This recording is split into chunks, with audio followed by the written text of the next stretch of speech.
Well, thank you very much for the invitation. I'm really glad to be here. It has been a fantastic day. So today I'm going to tell you about replication stress. It's the main interest of my lab. To get started right away, I'm showing you. Is it working? Yes, it's working. I'm showing you a very simple representation of a fork just to illustrate our main interest, which is to understand how replication stress arises in cells, and especially what are the sources of endogenous replication stress. So we know from the work of many labs that mainly transcription is a challenge for replication forks. And so especially when replication and transcription converge. So why is it so? Because when both processes progress along DNA, this is creating superhelical tension, like positive supercoiling. And this positive supercoiling is acting as a barrier for both processes. So especially when the two complexes get very close to each other, then this is creating a tension that has to be resolved. What is important to know also is that behind ongoing transcription, there is negative supercoiling forming for the same reason. And this is a context that will favor the reannealing of nascent RNA to the template DNA, creating what is known as an R loop. And I'm sure you're familiar with R loops. There are hundreds of papers that have been published in recent years. And I must say that we've been among the first to show that R loops and transcription represent a challenge for replication in human cells and in mouse cells. But I must say that since this paper was published in 2009, I checked yesterday on PubMed, there have been like 800 publications with R loop and replication in the title. And yet, we still don't understand how R loops are poisoning or interfering with the progression of replication forks. So very recently, like a few months ago, we published a paper in EMBO Journal. I'm not going to discuss that because it's published, where we propose an alternative model in which these R loops can be bypassed by the replicative helicase, and they can be transferred behind the replication forks. So they are creating what is known as post-replicative RNA-DNA hybrids. And we propose that both the R loops and these post-replicative RNA-DNA hybrids are a problem for replication forks, especially because they are going to interfere with the processing of the forks. So what do I mean by the processing of the forks? Well, we know from also many labs in the world that a classical response to the accumulation of positive supercoiling ahead of the fork is that the replisome disassembles, and then the nascent DNA is going to reanneal to form what is known as a reversed replication fork. Okay, so this process initially was seen as a pathological transition, but now we know that it's a very common and very well-controlled process that is very important to stabilize the replisome and to protect the replication fork from degradation. Yet, we know that this like a 100 looks very much like a 100 DSB, and means that it can be degraded by nucleases. So it's very important that the cell control very closely how the fork reversal and the protection of the DNA ends is regulated. Now, something we got very much interested in the recent years is the topological constraints that are associated to this fork reversal process. Because when the parental and nascent DNA get separated during the fork reversal process, this is also creating topological tensions. And we know now that there is accumulation of positive supercoiling on this side of the fork. And this is actually behaving as a topological barrier for the full extension of the reverse fork. And at the same time, there is negative supercoiling that is created behind. And this is a good substrate for topoisomerase 1, and this is a good substrate for topoisomerase 2. So it was shown actually a few years ago that TOP2 is required in human cells for fork reversal.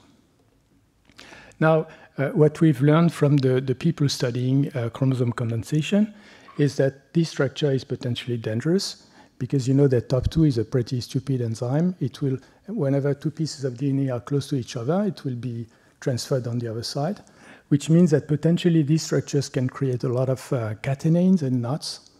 So if we let TOP2 act alone, then we clearly create a mess behind the replication fork. So what we've learned from the people working on chromosome condensation is that condensin 1 and condensin 2 are super important to have a proper resolution of these structures in the context of a metaphasic chromosome. Now, you know that condensin comes in two flavors. There is condensin 1 and condensin 2, and they are both involved in chromosome condensation in metaphase, but condensin 2, for some reason, was detected on chromatin during interphase, and there was no clear function for this binding before mitosis. So what we hypothesized, I'm not going to show you the data because just for the sake of time, but what we hypothesized is that just like it was proposed in metaphase, that condensin 2, by creating these plectonymic structures, will help keep all these positive supercoiling together and avoid the formation of knots behind the replication fork.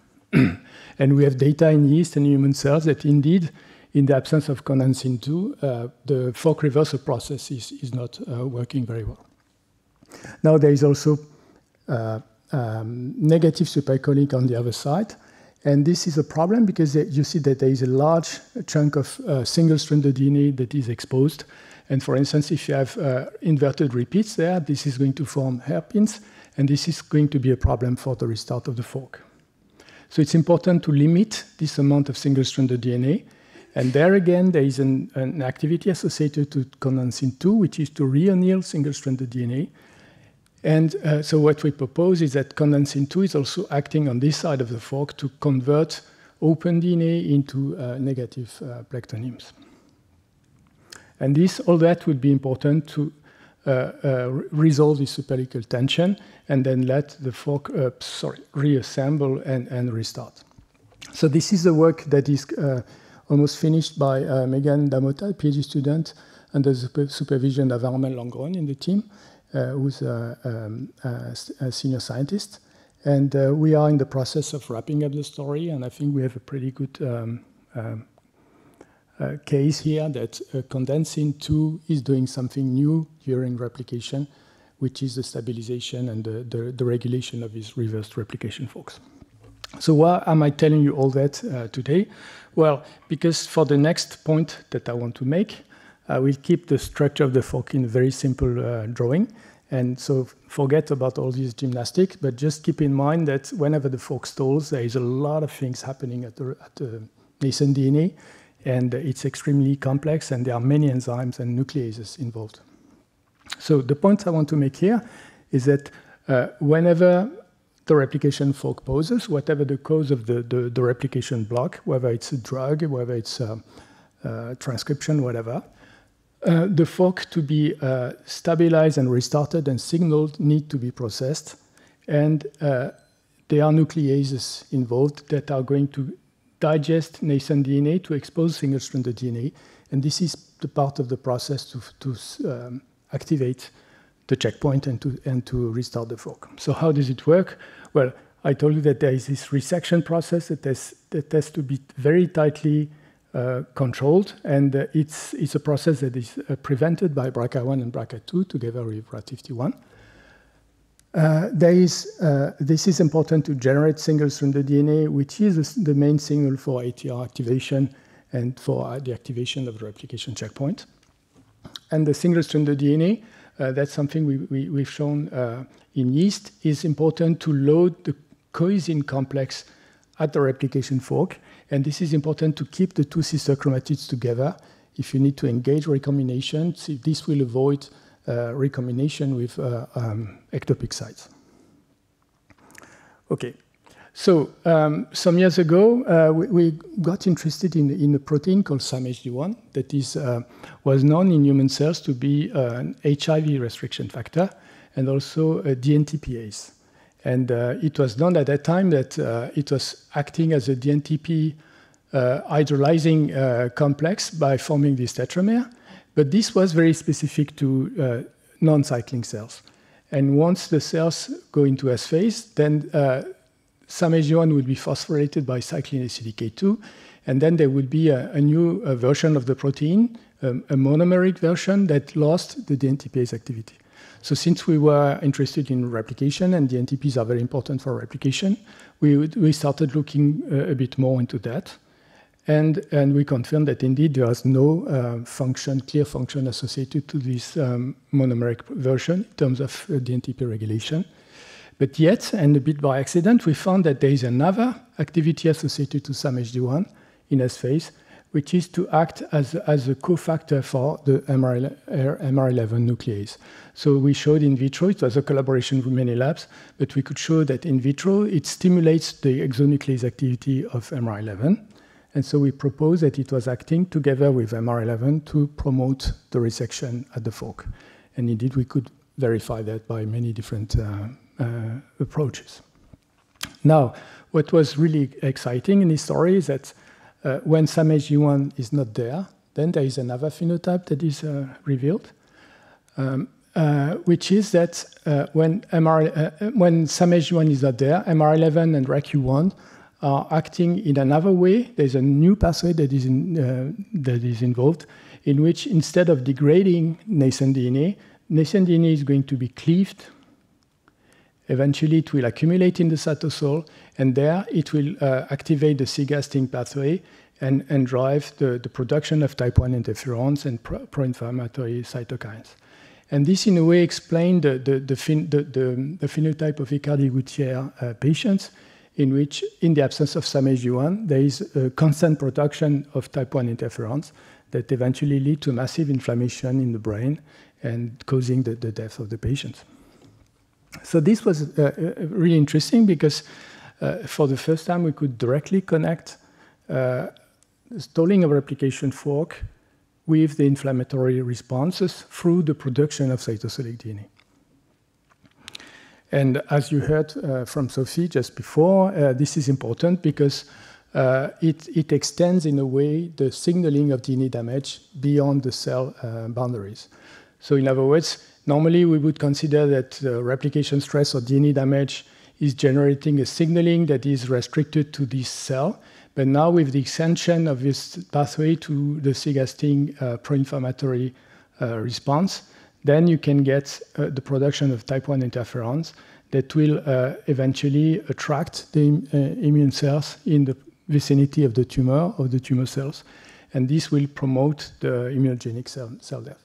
And this connection has been, now I think it's pretty well established that in any type of situation with chemotherapy or radiotherapy, the production of type 1 interferons, at least if it's during a short period of time, will be a way to increase the immunogenic rejection of the tumor.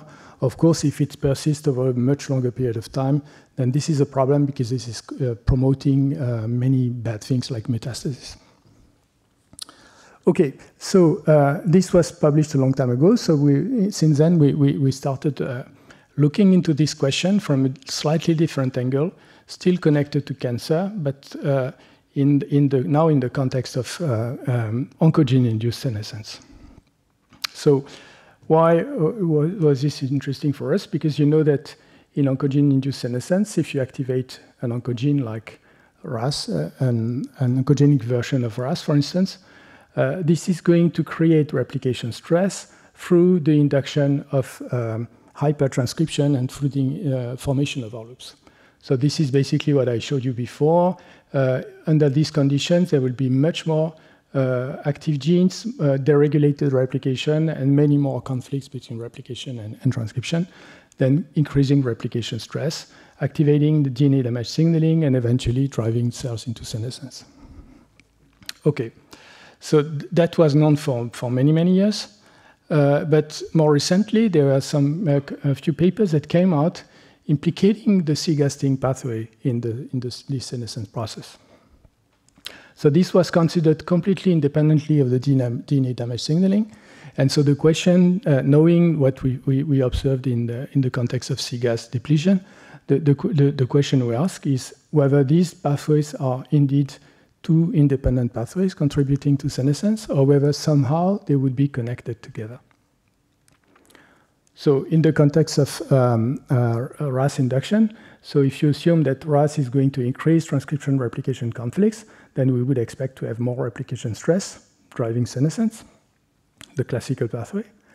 But then, if for some reason there is also the release of cytosolic DNA in these conditions, and if this process depends on MR11, then it could be that the two branches of the pathways are connected via MR11.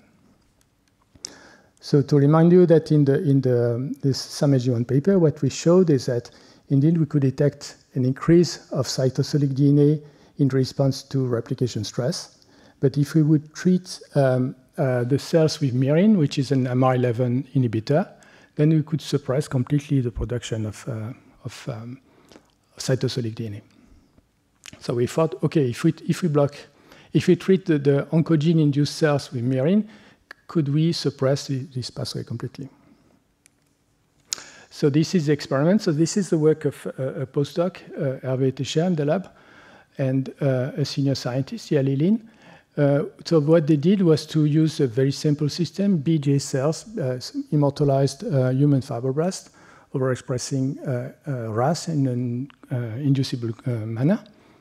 And so what they did was to grow these cells, and you see that after induction of RAS, then the cells stop growing.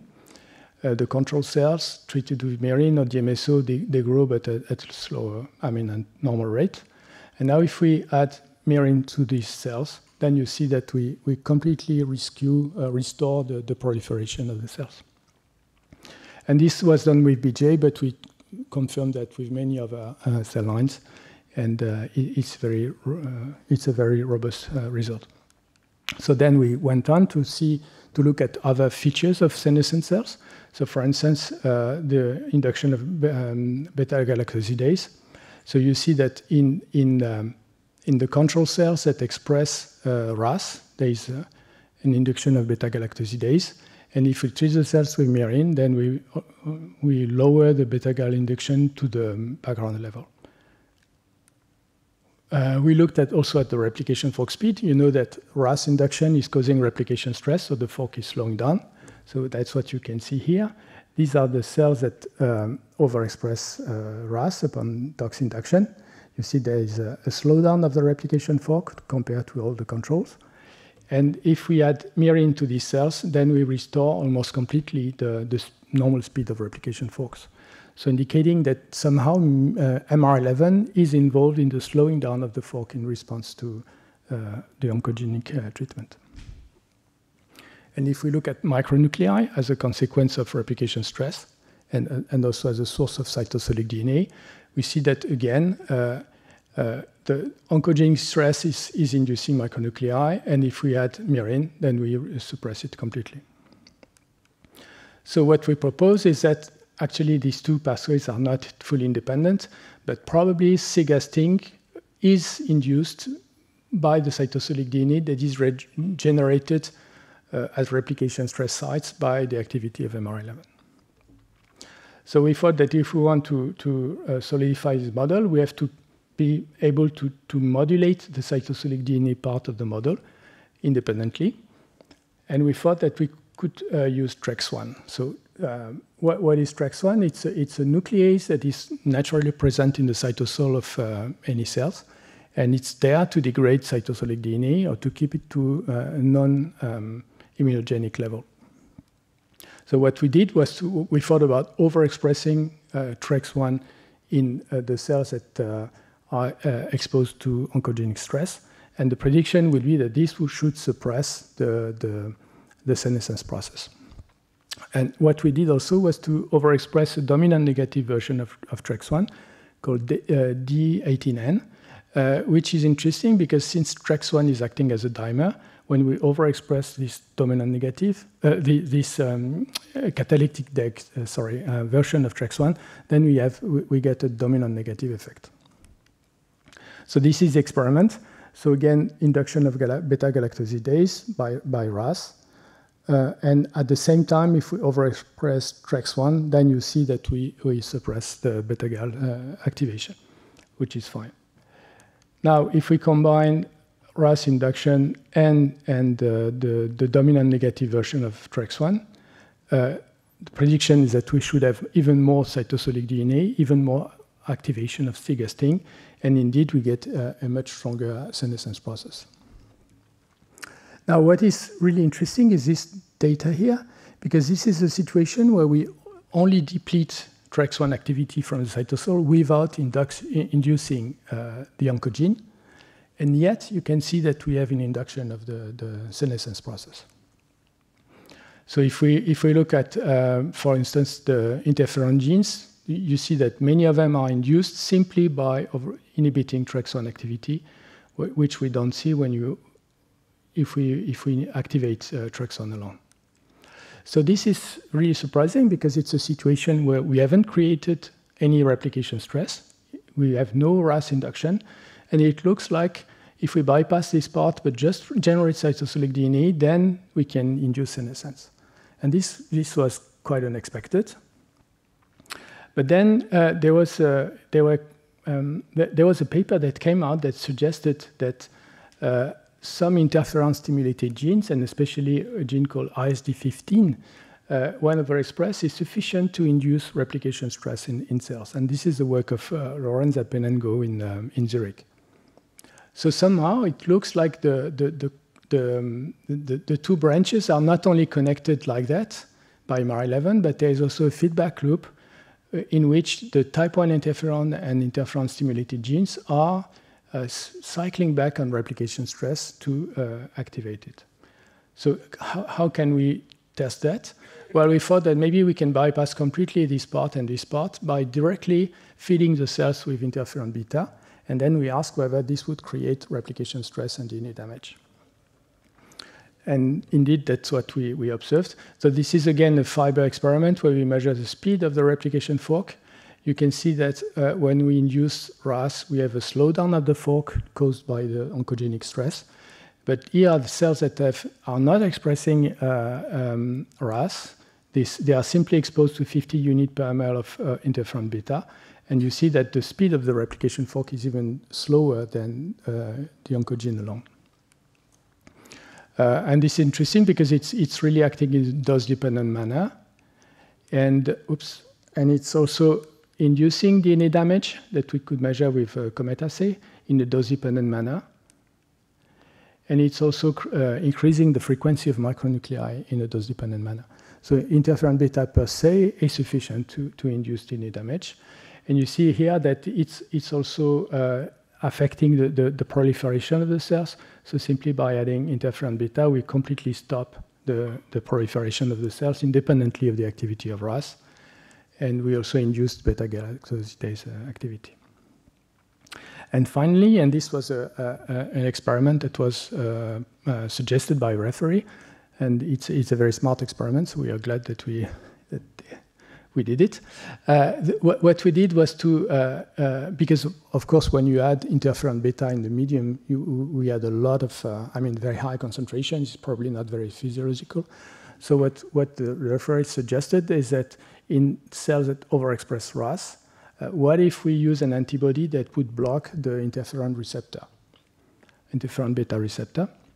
So the idea being that if somehow the signaling due to replication stress involves an amplification by the interferon beta response, then blocking the receptor should at least diminish the stress.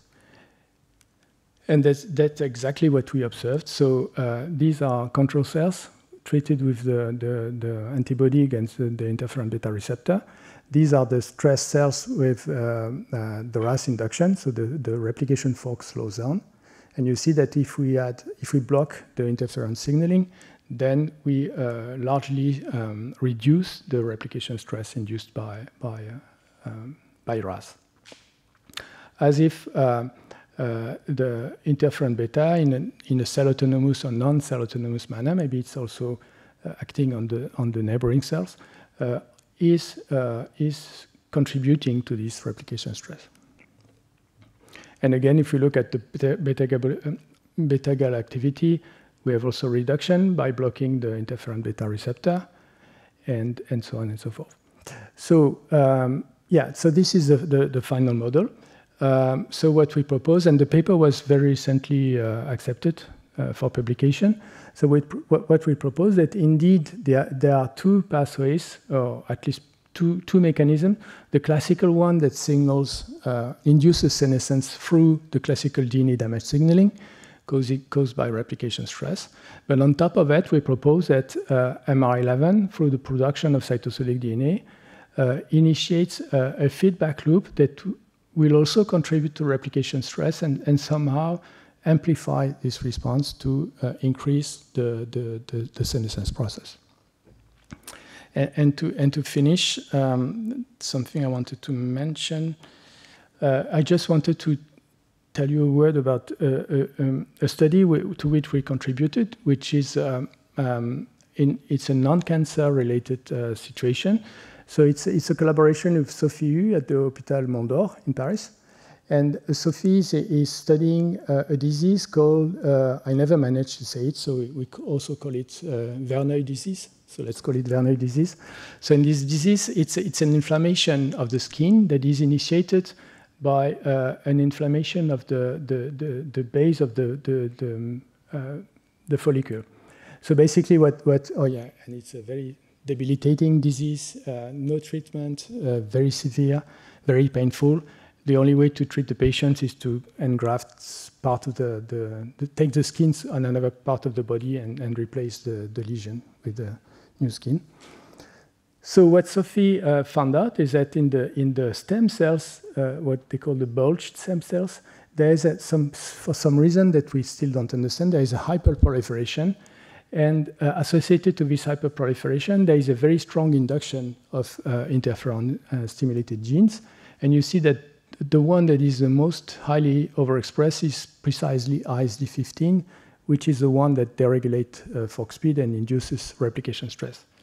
So Sophie contacted us because she heard about our paper on SAMEG1. So she asked us whether we could measure the speed of the replication forks in the primary cells from the patients and from control patients. And what we found was really striking is that all the cells from the HS patients, they had a much, much faster progression of replication forks compared to the control control people. And what was very interesting is that if we would inactivate STING in these cells, then we would completely revert the replication defect. And associated to this replication defect, there was also induction of DNA damage and inflammation.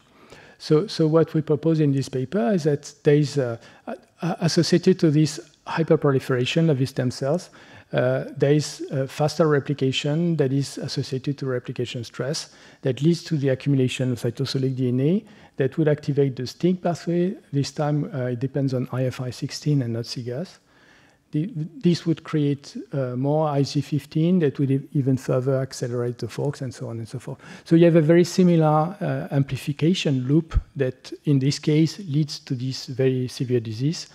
And we think in precancerous lesion is contributing to prevent cancer development by inducing senescence. And voila, I will stop here. Just to thank the people who did the work presented today. So Megan and Armel for the part on the very beginning on condensin. And Yali and Hervé who's here. So Hervé just got a position at IRCAN. He got chair of the Professor Junior. So he's starting his group right now. Et voilà, and if you have questions.